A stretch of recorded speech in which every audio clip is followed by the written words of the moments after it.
Pemergian Allahyarham Tun Abdullah disifatkan sebagai satu kehilangan seorang negarawan dan pemimpin penuh sifat keinsanan.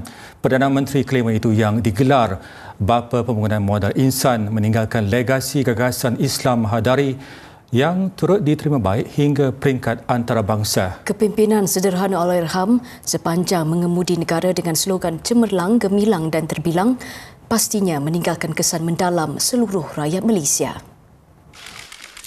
Allahyarham dilantik sebagai Perdana Menteri Malaysia kelima pada 31 Oktober 2003 selepas Tun Dr. Mahathir Mohamad meletakkan jawatannya.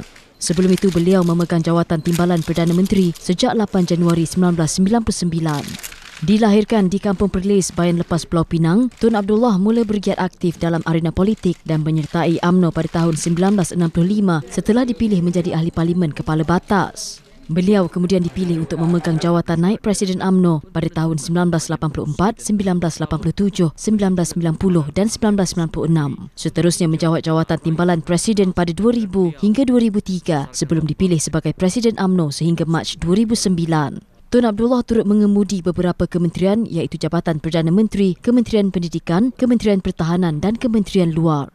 Allahyarham memimpin negara selama 6 tahun sebelum beliau sendiri meletakkan jawatan pada 2 April 2009. Allahyarham berkahwin dengan Tun Endun Mahmud pada tahun 1965 dan dikurniakan 2 cahaya mata iaitu Tan Sri Kamaluddin Abdullah dan Nuri Abdullah. Tun Abdullah kemudian berkahwin dengan Tun Jane Abdullah pada 9 Jun 2007 selepas Tun Endun meninggal dunia akibat bara payudara pada tahun 2005.